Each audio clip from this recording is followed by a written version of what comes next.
What's up guys, it's Nacho and we're back with another Football Impact video with the Christmas fixtures now coming to an end. And fuck me, there's been a lot of Christmas fixtures this Christmas period. Maybe FIFA or the Premier League, the FA should fucking have a look and change the schedules around, because it's too much football and I'm trying to watch matches and try to get things ready for these videos, and it's too much. And yeah, maybe I should stop complaining and just get on with the video. Okay, so guys, let's see how this begin in the Premier League. And the Premier League this week we talked about Arsenal versus Chelsea in what was an absolute cracking football match, and definitely was the best match of the Christmas period. It was a really good game. It finished 2 apiece. Arsenal, who pretty much did every team have a goal in this season, were 1-0 up in this game, thanks to Jack Wilshere, who scored a really good goal. Then about a minute and a bit after they scored the goal, Chelsea went over and had a penalty from Eden Hazard from Bellerin, who, yes, it's a penalty. There's a whole debate on this, is the penalty, is not a penalty. It was, because Bellerin just clipped him. Hazard stepped up, put it in the net, 1 apiece. Then, Chelsea had chances upon chances. Morata had an absolute shocking match. I mean, he had 3 golden opportunities, 1 in the first half and 2 in the second half, just didn't score.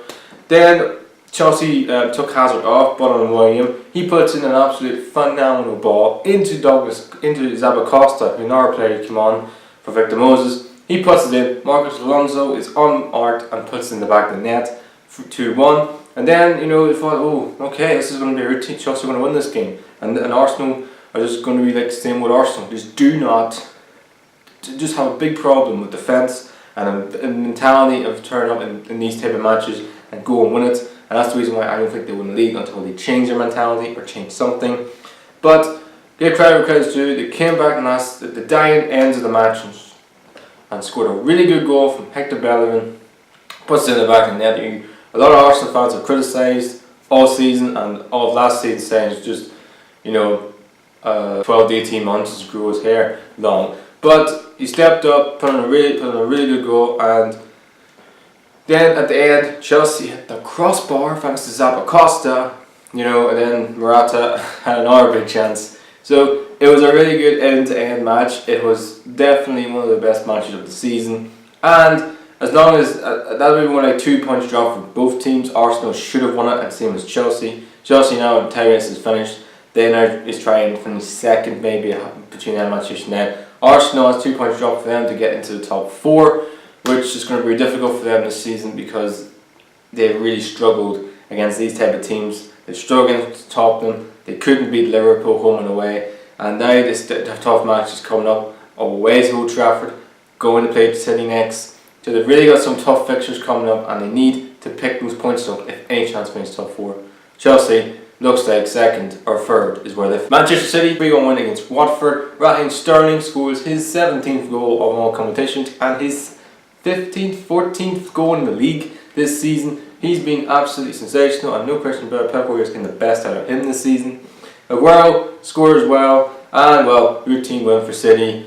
And Watford did get a goal back from Andre Gray, but Watford simply just lacked a real fight really in this game. I mean, from a kickoff, from the first minute, Watford defensively got major problems. And since Marco Silva has been linked to the Everton job, Watford's form has dropped big time. And it's not like Watford. I mean, Marco Silva, I think he's a really good manager, but now I'm questioning, is he really the man to take this sort of team into mid-table, into like some top half thing for Europe this season? Because I actually thought them and Burnley, along with Leicester, are going to be the team sort of fighting for the best of the rest. They're sort of now struggling to maybe even stay in the league right now, Watford. Their form is not good enough. They're only 5 points above the bottom 3, and if they don't pick up points very soon, they are in a relegation scrap, and they need to pick up points soon enough, or they're going to be in it for a long haul this season. As for City, they've won the league is finished. They've got now a 15-point gap at the top of the table, and it's all about when and not when they win the league. And this team, for me, will go all season unbeaten. I just don't see any team beating this team. But the biggest one I keep saying is, can this team turn this form up in the later stage of the season in the Champions League in the quarterfinals and the semi-finals, because we want to see how good the City team is against Barcelona, is against Real Madrid, Bayern Munich, Juventus, PSG, all the big boys, because this is going to be, we'll be very interested to see how this team goes from now in the season. Manchester United beat Everton 2-0 thanks to two really good finishes from Martial and from Lingard. And Martial was playing up front in this game, and a lot of people criticised him, he's our striker. Well, Manchester United bought him. Remember, I think Van Gaal played him up front against Southampton. He scored 2 fantastic goals. So he can play up front on his own. Even though I don't think he's a striker, but he's more like a winger slash striker really. But he did step up in this game. Also, I think Paul Pogba is massive big for this team. He take him out of the team. This isn't a Manchester United team challenging for anything. This is a Manchester United team just limping to get into the top 4. But he really is becoming big for Man United, and you can totally see when he comes in, when he's in the team, he makes a massive difference to it. Also Lingard, who's scoring big goals as well. He scored a cracking goal in this game against Everton. Pickford had no chance of saving it.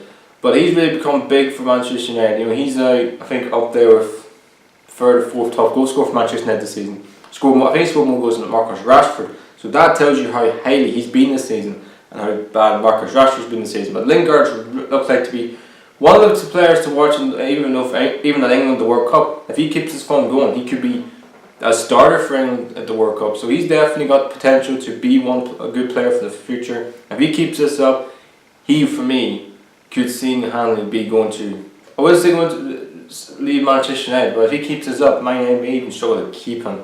But right now, Man United got some really good talented players in their hands. Keep this up. I think they will finish second. The title race is over, but right now, second is all they can muster really. And also they got quarterfinals of the last 16 of the Champions League, and also the FA Cup coming around. So if it'll be a bad season if they finish second, maybe win an FA Cup, do win the Champions League. I think that's to really be a decent season. Like last season they finished 6th, and it was terrible really. But they're definitely making progress under Mourinho. There's no question about it. As much as Lukaku's injury is massive for them, same with Zlatan, they still got a really great quality squad in there. I'm not saying probably need to bring in some players in the summer, but they still have a quality squad in there. Everton, no shots on target in this game. They were bang average and poor in the whole match. And as long as look, your team's going to stay up this season, but I don't think Big Sam is the man for Everton going full long term. And right now, for me, Everton sort of just are caught in 2 minds: stay in the Premier League and who's going to be manager next season. Because I don't think Big Sam is the man for Everton. Spurs beat Swansea 2-0 and get back 2 winning ways as well after a weird-ish Christmas period for them, for Tottenham.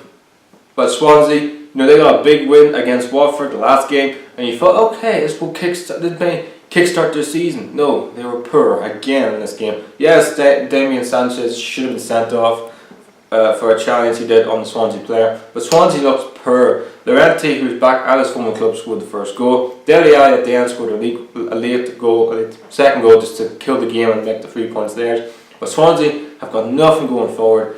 If they're going to win, if they're going to stay up this season, Swansea, then they have to go and spend big in the January transfer window, because this team is the worst squad in the Premier League. It's got no talent, and the only talent player they've got in the team is Tammy Abraham, but he doesn't even play anymore. And so you're pretty much thinking, who's going to score the goals for them? Is Ari going to score them? I don't think so. Is Nassim going to score them? No. This is just Championship players, a bunch of Eredivisie players that are not good enough for Premier League. And Swansea need to think like, where's the long-term solution for them? They need something going forward, or they're going down this year for me. Tottenham, top 4 is probably much their only goal this season, and maybe win the FA Cup. Newcastle United, my team, get a massive win against Stoke City in a massive 6-pointer relegation match. For me, I was really pissed off with the way Rafa set up his team against Brighton, and I thought, come on, this is Brighton, we should be going for it, having a go. But they just lacked any adversity going forward. But you could say the players are not good enough, blah blah blah, etc, etc. Excuses really. But against Stoke, they were at it, and 2 players I want to pin out in this game: Murphy and Darlow. I thought those 2 were man of the match. And Murphy, who's really looks like the player that Rafa really thinks when he really did see in the Championship. as much as he's still a championship player and he's still trying to learn, he's like a boxer, still learning the ropes, still sort of jabbing, still doing the punches. He still has a lot to learn, Jacob Murphy, but he's got potential to be one of those players. He reminds me of a young Nathan Redmond. He's got the potential to be good. He just needs to show it game after game. And him playing every Premier League game now, just let the kid play. Just let him play, let him develop and get better, because he looks the potential. He is a really good game. He put in a really good ball for Josie Perez, who is another player that should have stepped up as well. But he did, put in the back of the net. You could say Stoke's defending was horrific. Stoke were awful in this match. Newcastle should have won the game comfortably. Kieran Clark had a big miss, pointed this in the season from a corner. And they had many other chances. Newcastle Shelby had a free kick as well. But Stoke at the end had late chances because they were 1-0 down and they had to go for it. But Stoke were terrible. Stoke looked like it to be, going down this year. The worst goal difference in the Premier League, maybe. Yeah, I think it's the worst goal difference in the Premier League Stoke have. And Mark Hughes looks out of his depth right now, because Stoke fans are saying, Hughes out, you know nothing, your tactics is shambolic and all that. And I actually now starting to admit, I think as well, because this Stoke team reminds me so much of the QPR team that got relegated a couple of seasons ago. And it's got that. I mean, you take your best player off when you need a goal, Shaqiri, he can do something out of nothing. And you take him off. Like, what the hell? He's your only good player in the team. Okay, you say Joel maybe. But he's your only good player that can do something out of nothing. And you take him off. Like, what the hell? And it doesn't look good for Stoke. That's for my team, Newcastle. A massive win to give us any chance of staying up. And if we do stay up this season, I just hope games like these that we're going to stay up, beating West Ham, double West Ham this season, beating home and away, same as Stoke. It's going to be these games that's going to define Newcastle's season. A massive win to get them out of the bottom three. And who would have thought at this stage of the season, 3 promoted clubs would be 11, 12 and 13th. It's unbelievable. That tells you how weak the Premier League is this season. The 3 promoted clubs are not in the bottom 3. Wow, never thought this. West Ham, not a big 6-pointer game. Beat West Brom 2-1 thanks to Andy Carroll scoring 2 big late goals. But West Brom, like Stoke, completely, utterly clueless at defending. Like, we won now thanks to James McLean, who scored a goal from a deflected shot. And you think, okay, this could be the game that West Brom finally won a match. They haven't won a game since August. Alan Pardew has literally been the manager of West Brom for over a month and a half now, and he still hasn't seen his first win for his new team. And then you 1-0 up, and then you thought, let's go and try and get the second goal, which I totally get, because this West Ham team has got the quality to get back in the game. But Rondon is not good enough. I mean, this guy must have 5 shots, and he puts one, and on the 6th attempt he scores. He's a 6 shots man, and that's not good enough for Premier League. It's not a fluke that they're somehow 19th.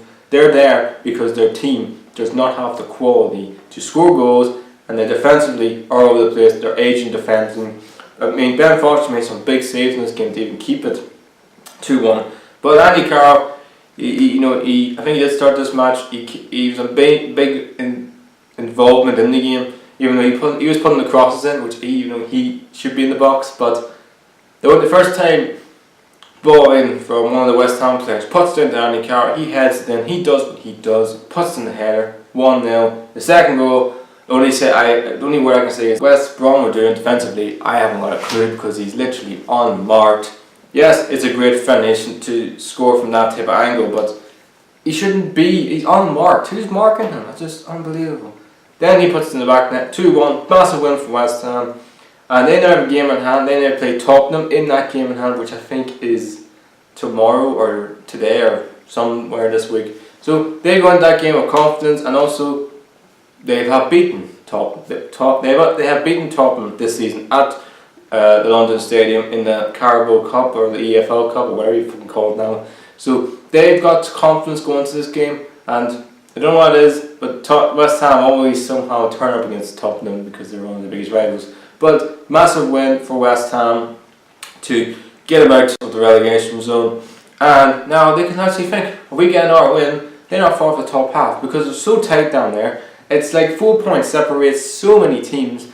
It's the most wide open relegation battle I have seen in the history of this Premier League, because there's so many teams that can go down this year. And last game is another big game. Crystal Palace win against Southampton Southampton are in big trouble.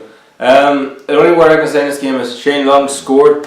He finally scored a goal in over a year, or nearly over a year. And Crystal Palace, give credit where credit's due. The second half, they turned up. Wilfried Zaha, I keep saying, is the only reason why this guy, the only reason why they were to stay up this season is because of them. He got a free kick for them. Good ball in. I don't know who's marking MacArthur. He puts it in the back of the net, makes it one apiece. And then they go down. Megan Olovic is unmarked. Literally, he's got the room of the fucking park to do what he wants. Take a touch, take a second touch, score a goal from the first. Like, he done everything. No, he does. He hits the ball first time.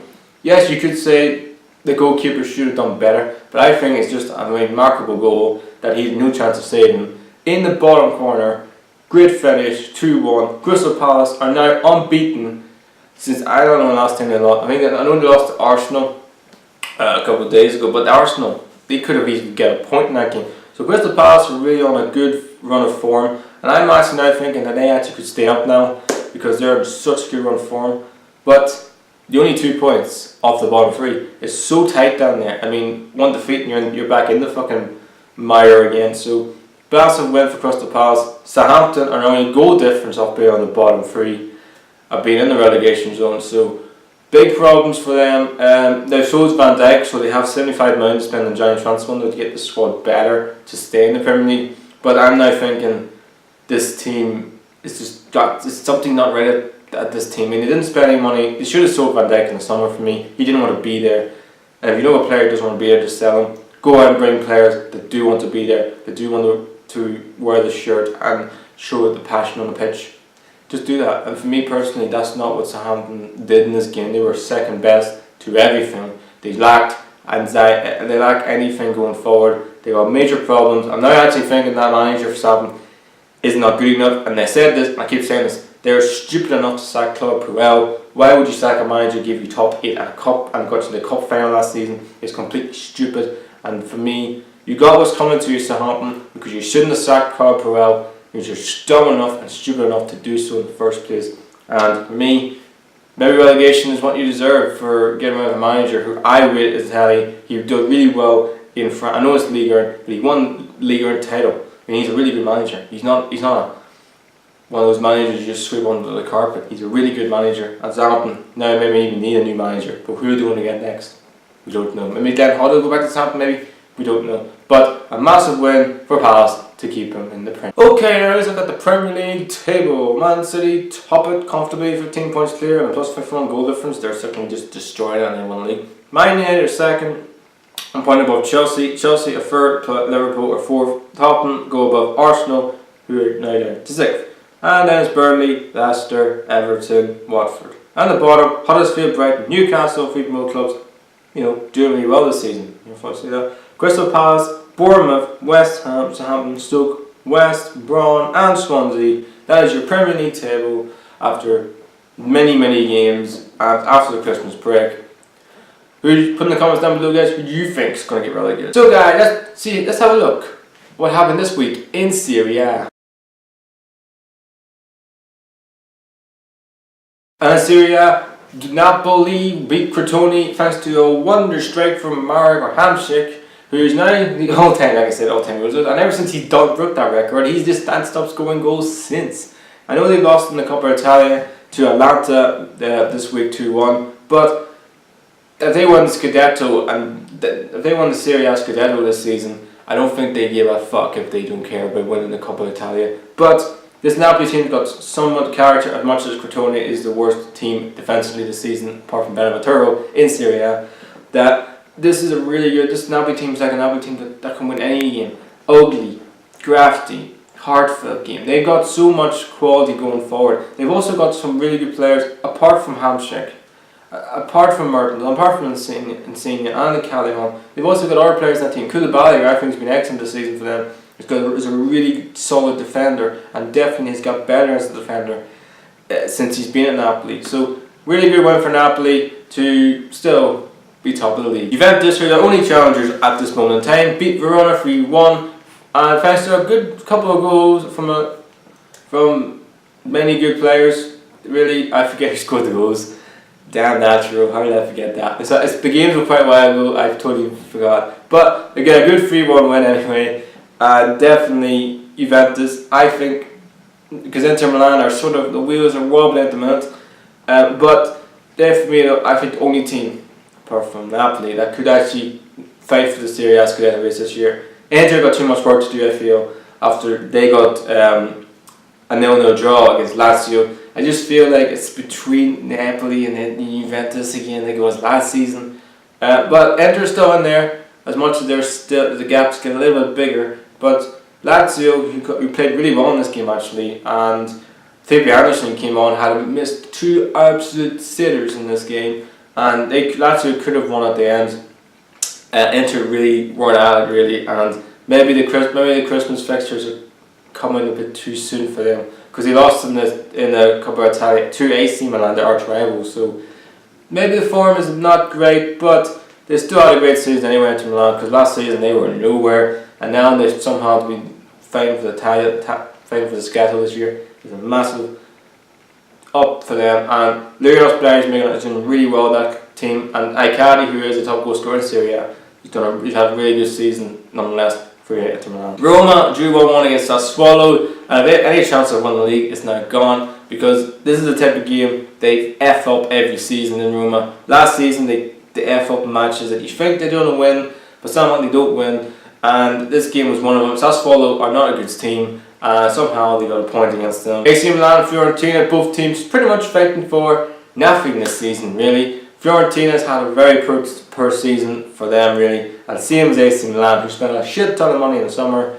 somehow find themselves 11th in Serie A, and then Fiorentina, who by the way are only a point behind them, somehow are fucking 8th or 7th or 6th, or I don't know. It's really tight between those teams, so it's not really too good season for these two teams. A point doesn't make any difference really, even though Fiorentina took the lead thanks to Diego Simeone's son. That's right, he has a son who scored for Fiorentina in this game. Cialanoglu got a late equaliser thanks to Susso's great ball in. Yes, you can say the goalkeeper should have done better, but 2 points dropped for both teams really. Both teams pretty much will be finishing between 12th up to probably 7th this season. And last game is Benevento finally won a game in Serie A.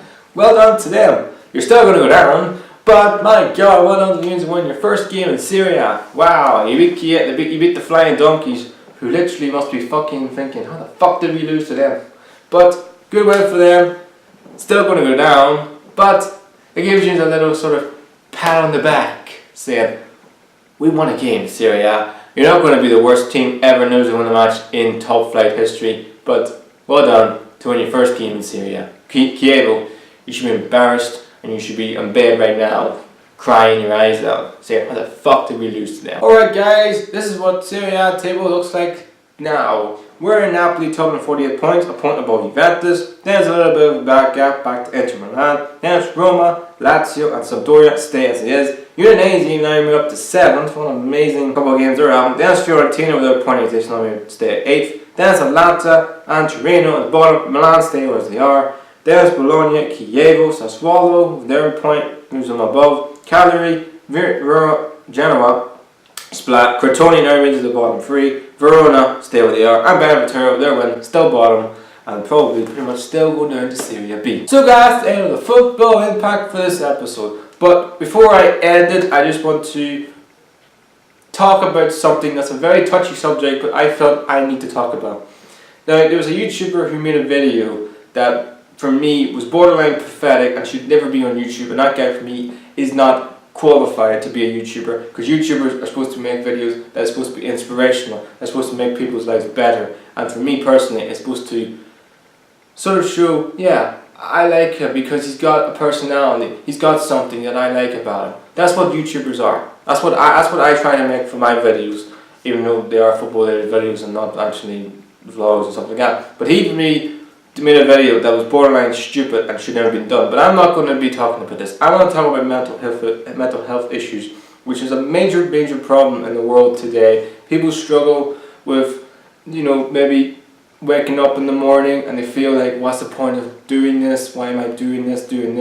It's really difficult, and for me personally, I've been through that before and I know it's really difficult, and for me, there's people that need help, need like someone an arm around their shoulder telling them it's okay, you're going to be fine, you've got a talent, you can go out and do what you want, your world is your oyster, you can be who you want to be. And it is difficult because there's people out there that are great people and deserve great praise, and they don't get it because one idiotic person thinks it's funny to laugh at someone like that, and it's not. People need closure. People need to feel like they're a part of something, and that's what this video. That's why I just felt like explaining this now, because I just need to get off my chest really. And I'm not these type of people that will make type of videos like this, but I just wanted to get, just feel like what I feel like people should treat people and all that stuff. So